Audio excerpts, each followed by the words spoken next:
नमस्कार, जय श्री कृष्णा। स्वागत करता हूं मैं आपका अपने चरण कुंडली शास्त्र में। मैं हूं एस्ट्रोलॉजर रतन सिंह। वृश्चिक राशि हो चाहे वृश्चिक लग्न हो, दोनों के लिए ही ये वीडियो इंपॉर्टेंट होने वाला है। मार्च का महीना अभी चल रहा है। मार्च के महीने में कई सारे परिवर्तन हुए हैं। आज का वीडियो विशेष इसलिए क्योंकि हमने सभी ग्रहों को नहीं लिया, सिर्फ 3 ही ग्रहों के ऊपर आज हम बात करेंगे कि उनमें क्या परिवर्तन हुआ है और क्या प्रभाव उसका होने वाला है। सबसे पहले गुरु मार्गी हो चुके हैं और ये मार्गी हुए हैं 11 मार्च को, ठीक है ना। इससे पहले ये 11 नवंबर को वक्री हुए थे। वक्री से ये मार्गी अवस्था के अंदर चल रहे हैं। वक्री ग्रह क्या होता है थोड़ा सा समझ लीजिए। वक्री ग्रह हमें लगता है ऐसा कि वो रिवर्स चल रहा है, उल्टा चल रहा है। जब हम यहाँ से आकाश में देखते हैं तो गुरु की स्थिति हमें वापस से रिवर्स दिखाई देती है, तो हमें लगता है कि वो उल्टा चल रहा है। तो जैसे ही हमें प्रतीति होती है, जैसा हमें आभास होता है, उसका ही वैसा ही इम्पैक्ट हम पे पड़ता है। वक्री ग्रह होने से क्या होता है, वक्री ग्रह होने से उसके जो प्रभाव हैं वो थोड़े से डिले हो जाते हैं, लेट हो जाते हैं, ठीक है। आप इसको ऐसे समझ सकते हैं, अगर आपने कुछ ऑर्डर किया ऑनलाइन, है ना, स्विगी जोमेटो किसी भी कंपनी से, तो फिर वो अगर आपके पास में डिलीवरी बॉय आ रहा है और उसने रूट अगर लंबा ले लिया, उल्टा चला गया, तो आपके पास में आने में उसको समय बढ़ जाएगा। तो ठीक वैसे ही इसका जो इम्पैक्ट है वो थोड़ा सा बढ़ जाता है, ठीक है। प्रतीति होती है, लेकिन वास्तव में ऐसा होता नहीं है कि कोई ग्रह उल्टा चल पड़ा है। हमें प्रतीति होती है क्योंकि एक्लिप्टिकल पोर्शन रहता है ग्रहों का, तो हमारी जो पोजीशन है वो भी हमेशा मूवेबल रहती है। अर्थ की भी, ग्रहों की भी मूवेबल रहती है। तो कभी ऐसा लगता है कि उस एक्लिप्टिकल में आगे आ गया है, हम थोड़े से अगर उनसे स्पीड में अगर आगे बढ़ जाए तो हमें लगेगा कि वो पीछे चला गया है, ठीक है ना। तो इस तरह की पोजीशन होती है। बहरहाल अभी वर्तमान में गुरु जो है आपके अष्टम भाव मिथुन राशि के अंदर हैं, और ये पहले भी यही थे, लेकिन मार्ग जो है इनका जो चाल है वो थोड़ी बदली है, और चाल बदलने से ही बहुत कुछ चीज़ें बदल जाती हैं, ठीक है ना। दूसरा, अगर आप देखेंगे तो शनि जो है वो 13 मार्च को अस्त हो चुके हैं सूर्य से। सूर्य 15 मार्च को कुंभ राशि से मीन राशि में आ गए हैं। अभी वर्तमान में जो शनि हैं वो इनके स्वयं के नक्षत्र उत्तराभाद्र नक्षत्र में चल रहे हैं। उत्तराभाद्र नक्षत्र के जो दूसरा चरण है उसमें 21 मार्च के दिन ये तीसरे चरण के अंदर आ जाएंगे। अस्त होने से क्या होता है, कोई भी ग्रह जब सूर्य के पास में आता है तो वो उसके प्रकाश की वजह से, क्योंकि सूर्य का प्रकाश ही इतना है कि वो दिखाई नहीं देता, इसलिए वो अस्त होता है। दिन में हम सूर्य की तरफ देख नहीं सकते, रात्रि के अंदर अगर हम सूर्य की तरफ जाएंगे तो हमें सूर्य दिखाई देगा नहीं, तो वो ग्रह जो होता है हमें दिखता नहीं है, इसलिए वो अस्त माना जाता है। जब कोई ग्रह अस्त हो जाता है तो उसका प्रभाव कम हो जाता है। ऐसा नहीं होता कि जीरो हो जाता है, प्रभाव रहता है, लेकिन अस्त होने से उसका इम्पैक्ट थोड़ा कम हो जाता है, ठीक है ना। सूर्य हैं ये मीन राशि के अंदर प्रवेश करे हैं 14 जनवरी के बाद में से ही। सूर्य अगर देखेंगे यार तो शनि के पहले तो मकर राशि के अंदर थे, फिर उसके बाद में कुंभ राशि, ये भी शनि की राशि, और अब वर्तमान के अंदर जहाँ पे शनि बैठे हैं वहाँ पे। अब जब यहाँ से निकलेंगे तब जाकर के शनि के प्रभाव से सूर्य को थोड़ी सी मुक्ति मिलेगी। शनि और सूर्य की युति ये थोड़ी सी जो है काफ़ी ज़्यादा प्रचलन में रहती है, और काफ़ी ज़्यादा इसका नेगेटिव जो है वही लोगों के बीच में फैला हुआ है। इसके प्रभाव सामान्यतः शास्त्रों में भी अच्छे नहीं बताए गए, क्योंकि इन दोनों ग्रहों की आपस में बनती नहीं है। क्योंकि एक तो ग्रह है ये थोड़ा ठंडा ग्रह, सबसे ठंडा ग्रह माना जाता है। सूर्य जो है ताप के कारक हैं, तो जल और पानी का कोई मिलन होता नहीं है बेसिकली। अब इस राशि की अगर बात करें तो ये 4, 8, 12 जो राशियां हैं त्रिकोण में सारी राशियां, ये जल तत्व की ही राशियां हैं। मीन राशि गुरु की राशि है, जल तत्व की राशि है। अग्नि तत्व का ग्रह यहाँ पे आ गया है। ये घर तो इनके मित्र का है, गुरु का, लेकिन जो तत्व है इस राशि का वो जल तत्व का है, ठीक है। कि इसका क्या इम्पैक्ट पड़ेगा ये भी देखेंगे।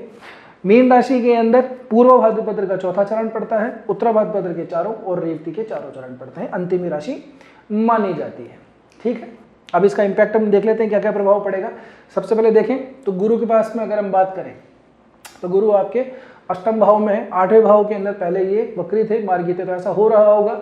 जो लोग थोड़े धार्मिक हैं, थोड़ी स्पिरिचुअल अपनी परफॉर्मेंस करते हैं, प्रैक्टिस करते हैं, डेली कुछ भजन कीर्तन करते हैं या कोई जप करते हैं या फिर मेडिटेशन करते हैं, योग अभ्यास वगैरह करते हैं, तो उसके अंदर थोड़ा गुरु के वक्री होने से उसमें थोड़ा डिस्टर्बेंस आया होगा, है ना।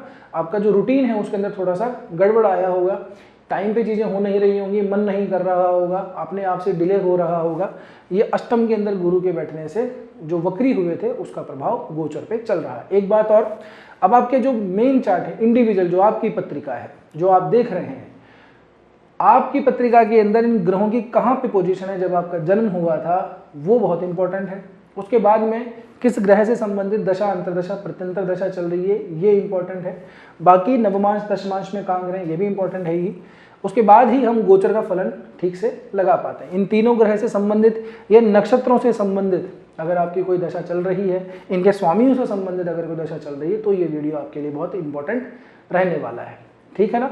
तो गोचर का फलन हम दशा अंतर दशा प्रत्यंतर कुंडली की बेसिक जो कंडीशन है वो उसके बाद ही लगा पाते हैं, ठीक है। डायरेक्टली ये कह देना कि वृश्चिक राशि है, इनके लिए ऐसा होगा वैसा होगा, ये इतना आसान नहीं होता, क्योंकि वृश्चिक जो राशि है वो 12 में से हर एक आदमी की राशि वृश्चिक राशि बनेगी, ये लग्न भी ऐसे ही बनेगा, ठीक है ना। लेकिन उसकी मेन चार्ट के अंदर बाकी पोजीशन क्या है उसी से ही अंतर पड़ता है। अब आम आदमी को चीज़ें समझ में आती नहीं है। ज्योतिष को लोगों ने बहुत ज़्यादा सरल बना रखा है आजकल। ज्योतिष इतना सरल नहीं है, वो जटिल है, अथाह समुद्र है। कोई ये नहीं कह सकता कि मुझे पूरी तरह से ज्योतिष आती है, ठीक है ना। अगर वो ऐसा कह रहा है तो या तो वो झूठ बोलता है या फिर वो ब्रह्मा जी है। तो आपकी मेन चार्ट के अंदर क्या कंडीशन है ये देखने के बाद ही हम आगे बात कर सकते हैं। तो अगर आपको ऐसी कोई प्रश्न है जिसका ज्योतिष समाधान जानना चाहते हैं तो जो कॉन्टैक्ट इन्फॉर्मेशन नीचे दी हुई है, व्हाट्सअप नंबर दिए हुए हैं, वेबसाइट का एड्रेस लिंक आपको दिया हुआ है, वहाँ पे जा करके आप आराम से अपनी अपॉइंटमेंट बुक करवा सकते हैं। अब गुरु का अगर प्रभाव देखें तो यहाँ से गुरु की मार्गी होने से आपकी जो धार्मिक क्रियाकलाप है, जो स्पिरिचुअल चीज़ें हैं उसके अंदर वृद्धि होगी। जो रूटीन थोड़ा बिगड़ा हुआ था उसके अंदर थोड़ी सी चीज़ें ठीक होंगी, पहली बात। दूसरा, जो लोग रिसर्च के अंदर हैं, स्टूडेंट्स वगैरह हैं, उनकी भी थोड़ी सी बुद्धि थोड़ी ठीक चलेगी। माइक्रो एनालिसिस ऐसे टाइम पे आदमी का काफ़ी बढ़ जाता है। गुरु वैसे ही ज्ञान का कारक है, ठीक है ना। 8वें भाव के अंदर वैसे नैसर्गिक कारकत्व जो है इसमें शनि के पास में है 8वें भाव का, मगर फिर भी जो गुरु हैं वो आध्यात्मिक के धार्मिक ग्रह तो हैं ही। तो यहाँ से जो रिसर्च ओरिएंटेड जो व्यक्ति हैं या उनका जॉब ऐसी है जो एनालिसिस का काम करते हैं, ठीक है ना, डेटा एनालिसिस का काम किया, डिजिटल मार्केटिंग के अंदर भी बहुत सारी चीज़ें एनालिसिस करते हैं, है ना, एनालिसिस मैनेजर होते हैं आजकल। तो अगर डेटा एनालिसिस वगैरह इस तरह का कोई काम है आप लोगों का, रिसर्च के अंदर आप हैं, सेगमेंट में हैं, साइंस की ऐसी रिसर्च फील्ड के अंदर है, हाई स्कॉलर है, पढ़ाई अच्छी कर रहे हैं, ऊपर की हायर एजुकेशन ले रहे हैं, एमफिल पीएचडी वगैरह डीलिट वगैरह अगर कुछ कर रहे हैं, तो ऐसे टाइम के अंदर ये जो है वृद्धि हो जाती है व्यक्ति के ज्ञान में, उसकी जो तीक्ष्ण बुद्धि है उसके अंदर ऐसे समय वृद्धि हो जाती है। इंट्यूटिव पावर उसके अंदर बहुत ज़्यादा अच्छी खासी हो जाती है। नेगेटिव इंपैक्ट ये है कि 8वें भाव में से जो गुरु अगर बैठ जाएंगे तो गुरु 8वें भाव के अंदर इतना अच्छा फल नहीं देते। यहाँ से एक चीज़ और, यात्राएं थोड़ी सी हम कैलकुलेट 8वें भाव से भी करते हैं, 12वें से भी करते हैं, ठीक है ना। साथ ही के अंदर थोड़ा डाइजेशन सिस्टम इधर उधर हो सकता है, डाइजेशन जो कॉन्स्टिपेशन वगैरह की जिनको थोड़ी सी प्रॉब्लम रहती है, पेट से संबंधित समस्याएं हैं, वो भी थोड़ी सी बढ़ी हुई हो सकती हैं, ठीक है ना। अब गुरु की दृष्टि की बात करें तो गुरु की 5वीं दृष्टि पड़ती है आपके 12वें भाव तुला राशि के ऊपर, ठीक है। गुरु की ये जो दृष्टि है ये यहाँ पे जिन लोगों के लिए ऐसा है कि फॉरेन सेटलमेंट का एफर्ट कर रहे हैं, वीज़ा क्लियर वगैरह नहीं हो रहा है, वो एफर्ट करें, उनका काम हो जाएगा, वहाँ पे यहाँ पे इनको पॉजिटिव इम्पैक्ट मिल जाएगा। लेकिन अगर ऐसा है वहाँ नहीं जाना है, फॉरेन के अंदर कोई काम नहीं है, एक्सपोर्ट इंपोर्ट का भी काम नहीं है, तो फिर ऐसा है कि ऐसे समय पे लोगों को थोड़े से अपने खर्चे थोड़े से कंट्रोल करके रखने चाहिए। व्यय थोड़ा सा बढ़ जाता है, अनावश्यक यात्राएं व्यक्ति की थोड़ी सी बढ़ जाती हैं, इन चीज़ों का थोड़ा सा ध्यान रखना चाहिए। आगे बढ़ें, गुरु की जो 7वीं दृष्टि है वो 7वीं दृष्टि अपनी मूल त्रिकोण की राशि धनु राशि के ऊपर पड़ती है। धन भाव है, ये मूल त्रिकोण की राशि है। गुरु वृश्चिक वालों के लिए कारक ग्रह बनता है क्योंकि ये नवम भाव का स्वामी बनता है। धन भाव के ऊपर अपनी ही राशि के ऊपर दृष्टि डाल रहा है, तो यहाँ से धन में वृद्धि गुरु की जो शुभ दृष्टि है उससे प्राप्त होती है। परिवार कुटुंब के अंदर शुभ कार्य होते हैं, मांगलिक कार्य होते हैं। यदि आपके घर परिवार के अंदर भी अगर ऐसे कोई मांगलिक कार्य हों, किसी की शादी, विवाह, सगाई, कुछ जन्म, पूजन, कुछ भी, तो आप ज़रूर कमेंट करके बताइएगा। परिवार के अंदर व्यक्ति की थोड़ी सी ऐसे कहते हैं ना पैठ भी बढ़ती है, यानी कि उसका जो सोशल जो दायरा होता है वो थोड़ा सा बढ़ जाता है, लोगों से जान पहचान बढ़ती है, लोगों से कम्युनिकेशन थोड़ा सा बढ़ जाता है, यानी सोशली जो है व्यक्ति की थोड़ी सी लाइफ इंक्रीज होती है, ठीक। गुरु की अब हम बात करें 9वीं दृष्टि की, तो 9वीं दृष्टि 4थे भाव के ऊपर पड़ती है, कुंभ राशि यहाँ पे है और मंगल का वास अभी यहाँ पे चल रहा है। गुरु जो बुध जो है, बुध भी यहीं पे बैठे हुए हैं, 3 ग्रह अभी यहाँ पर हैं। बुध यहाँ पे वक्री चल रहे थे, 21-22 मार्च के आसपास ये मार्गी हो जाएंगे। 2 अप्रैल को मंगल यहाँ पे खसकेंगे, फिर उसके बाद में राहु ही यहाँ पे रह जाएंगे। अब ये शनि की मूल त्रिकोण की राशि है, 4थे भाव के अंदर है, ठीक है। 4थे भाव के अंदर गुरु का जो इम्पैक्ट है वो आप लोगों के लिए शुभ ही रहेगा। राहु की वजह से अगर आपको परेशानी चल रही है ना, कहीं पे अगर मदर साइड से कोई प्रॉब्लम है, कोई डिजीज़ है, कोई उनको प्रॉब्लम है, कोई बहुत सीरियस अगर दिक्कत है, उनको कैंसर जैसी कोई प्रॉब्लम है, साइकिक थोड़ी सी प्रॉब्लम है, तो वहाँ पे गुरु की समृद्ध दृष्टि से थोड़ा सा प्रभाव अच्छा आपके ऊपर पड़ेगा। प्रॉपर्टी वगैरह के डिस्प्यूट्स अगर चल रहे हैं, ठीक है।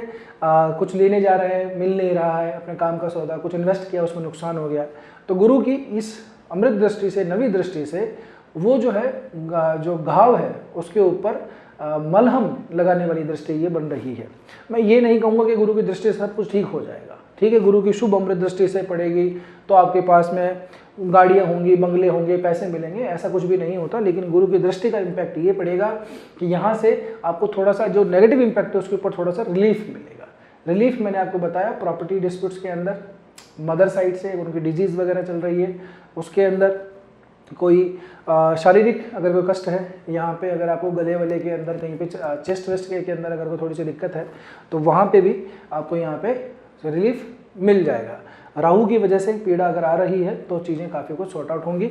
यहाँ पे क्या है, राहु मंगल का थोड़ा सा कंजक्शन बना हुआ है, तो अभी इस समय भी मदर साइड से भी आपको थोड़ा सा बन नहीं रही होगी, उनकी डांट सुननी पड़ती होगी, बात बात पे झगड़े हो जाते होंगे, छोटी छोटी बातों पे तनाव क्रिएट हो जाता होगा। तो गुरु की इस दृष्टि से देखो, दृष्टि तो पहले भी पड़ रही थी, गुरु ने स्थान नहीं बदला है, गुरु वक्री से मार्गी हुए हैं, तो जो इम्पैक्ट है वो इम्पैक्ट जैसे पहले बहुत स्लो था वो अब अपनी स्पीड से काम करेगा, ठीक है ना। पहले बिल्कुल हल्का फुल्का इम्पैक्ट था, अब इम्पैक्ट थोड़ा सा तेज हो गया। कहने का मतलब ये है कि 50 mg की अगर डोज थी तो वो 250 mg की हो गई है, ठीक है ना।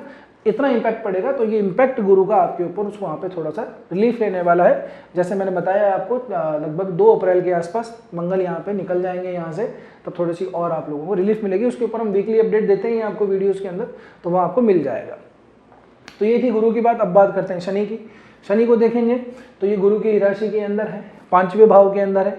5वें भाव में शनि है, वृश्चिक राशि के लिए इतने कोई कारक बनते नहीं है, तीसरे और चौथे के स्वामी बनते हैं। अब आपकी मेन चार्ट में कहाँ बैठे हुए हैं, सबसे इंपॉर्टेंट तो ये है, शनि की दशांतर दशा अगर चल रही है तो वो इम्पोर्टेंट है, प्रत्यंतर भी चल रहा है तो वो इम्पोर्टेंट है। अस्त हो जाने से शनि के जो नेगेटिव इम्पैक्ट है वो कम हो जाएंगे। जैसे मार्गी हो जाने से गुरु के जो पॉजिटिव इम्पैक्ट है वो बढ़ गए हैं, गुरु के इम्पैक्ट बढ़ गए हैं, वैसे शनि के इम्पैक्ट घटेंगे। घटने से यहाँ पे अगर कंसंट्रेशन नहीं हो रही है, पढ़ाई लिखाई में दिक्कत आ रही है, ठीक है, संतानों की तरफ से दिक्कत है, बच्चे बीमार वगैरह हो रहे हैं बार बार, तो वहाँ से थोड़ा सा आपको रिलीफ मिलेगा शनि की वजह से, ठीक है। खास करके ऐसी चीज़ें जो ऐसी बीमारियाँ जो जल्दी से डायग्नोसिस के अंदर कैप्चर नहीं होती, बार बार डॉक्टर या तो बदलना पड़ता है या डायग्नोसिस के जो सिस्टम है वो चेंज करने पड़ते हैं। तो ऐसी स्थिति में शनि का इम्पैक्ट आप लोगों को थोड़ा सा रिलीफ देने वाला रहेगा, ठीक है। पढ़ाई लिखाई जो कर रहे हैं, एग्जाम्स अभी बोर्ड के एग्जाम्स अभी चल रहे हैं, आने वाले हैं, बहुत सारे स्कूल्स में भी एग्जाम चल रहे हैं, कॉम्पिटिटिव एग्जाम्स की कोई लोग तैयारी करते हैं, इंटर डिपार्टमेंटल एग्जाम होते हैं उसकी भी तैयारी करते हैं, तो यहाँ पे आप लोगों के लिए थोड़ी सी रिलीफ मिल जाएगा। पढ़ाई लिखाई के अंदर थोड़ा सा दिमाग ठीक से लगेगा, कॉन्सेंट्रेशन बनने लगेगी। अब शनि की तीसरी दृष्टि की बात करें तो सप्तम भाव के ऊपर पड़ती है, तो वैवाहिक जीवन, दाम्पत्य जीवन के अंदर जो कुछ अगर डिलेनेस चल रही है, शादी वगैरह जिसकी नहीं हो पा रही है, अटक रही है बार बार, तो वहाँ से थोड़े से रास्ते खुलने वाले हैं। ये 40 दिनों का है, 40 दिनों के बाद में वही वापस स्थिति हो जाएगी, फिर उसके बाद बकरी भी होंगे, कई तरह की चीज़ें होंगी, उसका अपडेट हम आपको दे देंगे। तो यहाँ से वो चीज़ें थोड़ी सी इम्पैक्ट डालेंगी आप लोगों के ऊपर। जो नेगेटिव इम्पैक्ट था, है ना, कि भाई शादी के रिश्ते आ ही नहीं रहे हैं, या आ रहे हैं तो बस वो रास्ते में ही रह जा रहे हैं, घर तक नहीं पहुंच पा रहे हैं, घर तक पहुंच भी गए हैं तो आगे से जवाब नहीं आ रहा है, तो इस तरह की जो चीज़ें हैं वो इम्पैक्ट आप लोगों का यहाँ पे कम होगा। व्यापार के अंदर जो मंदी झेल रहे हैं उन लोगों के लिए भी अभी थोड़ी सी स्थिति जो है ठीक होने वाली है। अगर आपके मेन चार्ट के अंदर शनि की पोजीशन बढ़िया है, ठीक, डिग्री वाइज स्ट्रॉन्ग है, नवमांश में ठीक है, दशमांश में ठीक है, तो फिर शनि के पॉजिटिव इम्पैक्ट कम हो जाएंगे, ठीक है ना। तो शनि का जो प्रभाव आपके मेन चार्ट के अंदर है, आपके ऊपर, आपकी पत्रिका के अंदर, अगर जो शनि का प्रभाव है, चाहे वो सुप्रभाव है चाहे वो कुप्रभाव है, वो प्रभाव कम हो जाएगा। आप उसी हिसाब से उसको फला लीजिएगा, ठीक है। व्यापार के अंदर भी जो मंदी झेल रहे हैं उनको भी थोड़ा सा रिलीफ मिलेगा। यहाँ पे थोड़ी सी 40 दिनों का समय रहेगा, यहाँ पे आप लोगों को रिलैक्स थोड़ा सा मिलेगा। इतनी मंदी अब आप ये लोगों झेल नहीं पाएंगे। शनि अगर पॉजिटिव हैं और उनके अस्त हो जाने से तो व्यापार में मंदी फिर आप झेल रहे होंगे, ठीक है ना।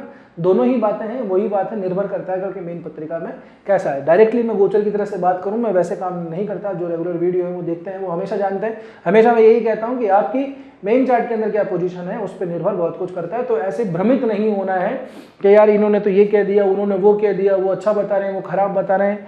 कोई कैसे भी बताए, लगता ऐसे ही है, इसका रिजल्ट ऐसे ही आएगा। आपकी मेन चार्ट देखा जाएगा, दशांतर दशा देखी जाएगी, बाकी ग्रह, नक्षत्र, दशमांश, नवमांश, बहुत सारे डिविजनल चार्ट देखे जाएंगे, फिर गोचर का फल लगाया जाएगा, ठीक है ना। ऐसे ही लगाएगा, चाहे कोई भी कह रहा हो, चाहे कितने ही श्रेष्ठ हो, चाहे नए हो चाहे पुराने हो, कोई भी हो, काम ये चीज़ें ऐसे ही करती हैं। बहरहाल आगे बढ़ें। शनि की दृष्टि जो है यहाँ से फिर से तुला राशि के ऊपर देखेंगे आप, जो सातवीं, क्षमा कीजिएगा, कन्या राशि के ऊपर पड़ रही है सातवीं दृष्टि। ठीक है, 11वें भाव के ऊपर शनि दृष्टि पड़ती है। कन्या राशि बुध की मूल त्रिकोण की राशि है। बुध वर्तमान के अंदर मैंने बताया कुंभ राशि के अंदर ही चल रहे हैं। अब ये भी मार्गी हो जाएंगे, वक्री चल रहे थे, अब ये मार्गी हो जाएंगे, 21 मार्च के आसपास ये मार्गी हो जाएंगे। शनि की दृष्टि 11वें भाव के ऊपर चल रही है, तो यहाँ से आप लोगों को थोड़ा सा जो है काम धाम के अंदर जो रिजल्ट है वो थोड़ा सा अच्छा मिलेगा। शनि की पोजीशन अगर ठीक है तो ठीक है, काम के अंदर ग्रोथ होगी, तरक्की होगी, तरक्की के रास्ते खुलेंगे, ठीक है ना।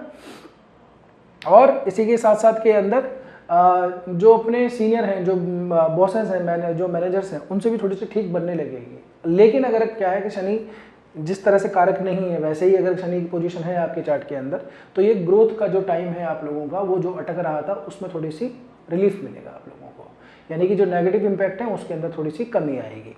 ठीक है, यहाँ से फ्रेंड सर्किल जो है यहाँ से अगर थोड़ी बन नहीं रही है, मुलाकात नहीं हो पाती है, बात करने की इच्छा होती है लेकिन टाइम नहीं मिल पा रहा है, तो वो मुलाकात का समय भी हमें यहाँ पे दिखाई देता है। अपने सीनियर, अपने बॉस, अपने मैनेजर, उनसे अगर खटपट हो रखी थी तो उसमें भी थोड़े से संबंध जो है थोड़े से ठंडे होंगे, चीज़ें थोड़ी ठंडे बस्ते में जाएंगी, है ना। मिट्टी डालने का थोड़ा टाइम है ये, तो इनका थोड़ा सही इस्तेमाल कर लीजिएगा। इन चीज़ मतलब यही है ग्रहों का बताने का आप लोगों को कि ये जो समय है इसको आप किस तरह से यूटिलाइज करें। ठीक है, तो उनसे अगर संबंध मधुर नहीं है, अभी चीज़ें ठंडी चल रही हैं, नॉर्मल चल रही हैं, अभी कोई छटपटाहट नहीं है, तो प्रयास कीजिए अपना भला बुरा सोच करके कि संबंध वापस से मधुर बना लिए जाएं, क्योंकि वापस से ये जब जागृत हो जाए, उदय हो जाएंगे, तब फिर से वो चीज़ें वापस से तनाव थोड़ी सी पैदा करेंगी। तो अभी चीज़ों को थोड़ा सा सॉर्ट आउट कर लेते हैं, बाद में हमको काम में देंगे। अगर ऐसा है कि नहीं, कोई मतलब ही नहीं है, कोई सिस्टम खराब था, पहले भी खराब था, आगे भी खराब रहने वाला है, तो फिर आप उस हिसाब से कैलकुलेट कीजिए। आगे बढ़ें तो शनि की 10वीं दृष्टि आपके दूसरे भाव धनु राशि के ऊपर पड़ती है। अब आप देखेंगे तो धनु राशि के ऊपर गुरु की भी दृष्टि है और शनि की भी 10वीं दृष्टि पड़ती है धन भाव के अंदर। धन भाव के अंदर शनि की 10वीं दृष्टि, अस्त ग्रह की दृष्टि अपना जो प्रभाव है वो थोड़ा सा कम कर देगी। अगर धन वगैरह संचित नहीं हो रहा है, प्रॉपर फिक्स इनकम जो है अगर वो नहीं आ रही है, बैलेंस इधर उधर हो रहा है बार बार, तो यहाँ पे शनि के अस्त होने के कारण उसकी थोड़ी सी आप लोगों को शांति मिलेगी। यानी कि पैसा अगर अटक रहा था, पैसा नहीं आ रहा, धन नहीं बन रहा था, तो वो थोड़ा सा आगे बनने लगेगा, आपको रास्ते मिलेंगे, आपके पास में अवसर आने वाले हैं। परिवार कुटुंब के अंदर भी अगर चीज़ें नहीं बन रही, तनाव होता है, ज़बरदस्ती ही कोई बात करते हैं, ज़बरदस्ती लड़ाई सी हो जाती है, तो वो चीज़ें भी थोड़ी सी सॉर्ट आउट यहाँ पे अस्त ग्रह की वजह से हो जाएंगी। ठीक है ना। अब बात करते हैं सूर्य की। सूर्य भी पंचम भाव के अंदर है। काल पुरुष की 5वीं राशि जो है वो पंचम भाव के अंदर पड़ती है और वो सूर्य की सिंह राशि पड़ती है। तो सूर्य के पास में पंचम भाव का काफ़ी कुछ कारकत्व प्राप्त होता है। ठीक है, सूर्य का यहाँ पे पहुँच जाना ठीक है, त्रिकोण के अंदर पहुंचा हुआ है, दशम भाव का स्वामी है, तो इस हिसाब से काम के अंदर तो हमें काफ़ी कुछ ग्रोथ दिखाई देती है। वर्क जो है आपका उसके अंदर इंक्रीजमेंट हमको दिखाई देता है, काम की बढ़ोतरी दिखाई देती है, नई रेस्पॉन्सिबिलिटी दिखाई देती है। वर्क जो है आपके ऊपर जिम्मेदारी तरीके से थोड़ा सा दिया जा सकता है। अगर प्रमोशन वगैरह होना हो तो ये समय भी उस चीज़ के लिए काफ़ी बेटर है। ठीक है, लेकिन शनि के साथ में अगर हम इसको कैलकुलेट करें तो देखिए 18 मार्च को उत्तर भाद्रपद नक्षत्र में सूर्य पहुंच जाएंगे, उत्तर भाद्रपद में यही है। इसके बाद में 31 मार्च को रेवती में जाएंगे, यानी 18 मार्च से 31 मार्च का जो समय है, एक बीच में समय आएगा 25 मार्च का। 25 मार्च का ये जो समय है ये इसको कहते हैं अंशात्मक युति, यानी कि शनि और सूर्य की अंशात्मक युति होगी, सेम डिग्री के ऊपर दोनों के दोनों अलाइन होंगे। तो ये समय जो है थोड़ा ध्यान रखने वाला है। वैसे भी शनि और सूर्य का मिलन है इतना ज़्यादा अच्छा नहीं रहता, ये सिर्फ आपके लिए नहीं, देश दुनिया में भी ऐसा ही है। एजुकेशन सेक्टर थोड़ा सा प्रभावित हो सकता है। ठीक है, अगर आप इस तरह का कोई काम करते हैं, एजुकेशन लाइन के अंदर है, पढ़ाते लिखाते हैं, तो आपके थोड़ी सी समस्या आ सकती है उस समय पे। पढ़ाई लिखाई या तो हो सकता है एब्सेंट हो जाए उस दिन स्पेशली, या आप ठीक से परफॉर्म नहीं कर पाएँ, क्लास में थोड़ा सा डिस्टर्बेंस हो जाए, कुछ ना कुछ जरूर ऐसा संभावनाएं बनती हैं। देश दुनिया के ऊपर उसका इम्पैक्ट पड़ ही रहा है। राहु मंगल का जो कंजक्शन हुआ है उसका इम्पैक्ट है, उसके बाद में मंगल आगे बढ़ेंगे, शनि से भी मिलेंगे, उसका इम्पैक्ट फिर से पड़ेगा। तो ये अभी खत्म नहीं होने वाला है। सूर्य का जब शनि के साथ में मिलन होगा तब भी देश दुनिया के अंदर देखिएगा कुछ ना कुछ जरूर होगा। ये क्रूड ऑयल और ये गैस के अंदर वैसे भी क्या है, काफ़ी कुछ समस्याएं चल रही है, थोड़ी सी और बढ़ने वाली हैं। बहरहाल आप ही की राशि के ऊपर आते हैं तो यहाँ पे शनि और सूर्य के मिलन की वजह से जो है चीज़ें थोड़ी सी अगर आपके जो सीनियर हैं, आपके बॉसेस हैं, वहाँ पे थोड़ा सा आपको रिलेशनशिप को मैनेज करना थोड़ा सा कठिन हो सकता है। एक तरफ एरोगेंस आएगा, एक तरफ सेल्फ रेस्पेक्ट आएगी, एक तरफ काम आएगा, तो दोनों के बीच में जैसे टकराव होगा तो आप थोड़ा सा उसको बैलेंस करने में परेशान रहेंगे। ये समस्याएं आप लोगों को आ सकती हैं। इसी के साथ के अंदर अगर सूर्य की दृष्टि देखेंगे तो सूर्य की दृष्टि भी कन्या राशि पे ही पड़ती है 11वें भाव के अंदर, ठीक है। 10वां भाव है वो उसको रूल सूर्य ही करते हैं और 11वें भाव के ऊपर दृष्टि पड़ रही है, शनि की भी है और सूर्य की भी है। अभी यहाँ पे भी जो है कॉम्प्लेक्स रिजल्ट आएंगे, यानी कि दोनों का इम्पैक्ट जो है मिला करके पड़ेगा, सूर्य की दृष्टि का भी पड़ेगा और शनि की दृष्टि का भी पड़ेगा, ठीक है। शनि के अस्त होने की वजह से इनकी जो नेगेटिव इम्पैक्ट है वो थोड़े कम होंगे, सूर्य की दृष्टि पड़ने से पॉजिटिव इम्पैक्ट थोड़े बढ़ेंगे, क्योंकि शनि आप लोगों के लिए थोड़ा कारक ग्रह बनता है, ठीक है ना। सूर्य के जो रिजल्ट हैं वृश्चिक राशि वालों के लिए थोड़े से अच्छे ही माने जाते हैं, क्योंकि 10वें भाव के केंद्र भाव के स्वामी बनते हैं और ये जो बिल्कुल दिशा है ये यही जहाँ पे आकर के सूर्य दिग्बली भी होते हैं। बहरहाल तो सूर्य के प्रभाव की वजह से काम में प्रमोशन, काम में तरक्की, प्रोग्रेस ये आप लोगों को जरूर से प्राप्त होगी, ठीक। शनि अस्त है तो उसका जो नेगेटिव इम्पैक्ट है वो कम हो रहा है, सूर्य की वजह से पॉजिटिव इम्पैक्ट बढ़ रहा है। तो कुल मिला के आपके हित में ही चीज़ें होंगी। अगर आपके मेन चार्ट के अंदर गड़बड़ है, राहु की, शनि की, केतु की, ऐसे ग्रह की दृष्टि कोई दशा, अंतरदशा, प्रत्यंतर दशा चल रही है, तब फिर समस्या वाली बात है, ठीक है ना। तो उन चीज़ों को जैसे मैंने पहले बताया उसको वैसे ही फलित करना होता है। अब आप यहाँ तक पहुँचे तो वीडियो ठीक ही लगा होगा, आपने वीडियो देखा है तो वीडियो के अंदर कोई ज़्यादा कोई स्क्रिप्ट आपने लगी नहीं होगी कि स्क्रिप्ट बना करके कोई वीडियो बनाया होगा, क्योंकि इसमें ना कोई कट है ना कोई एडिट है। तो वीडियो को अगर आप लाइक करेंगे, सब्सक्राइब करेंगे चैनल को, तो बहुत ज़्यादा तसल्ली मिलेगी, मोटिवेशन मिलता है, ठीक है। वीडियो को हाइप कर देंगे तो आपका बहुत बहुत धन्यवाद। कैसा लगा वीडियो कमेंट करके ज़रूर बताना है। तो बस आज के वीडियो में इतना ही, मिलते हैं अगले वीडियो में। तब तक के लिए स्वस्थ रहिए, मस्त रहिए, अपना और अपनों का ध्यान रखिए। जय श्री कृष्णा, जय श्री राम, हर हर महादेव, जय गौरी शंकर।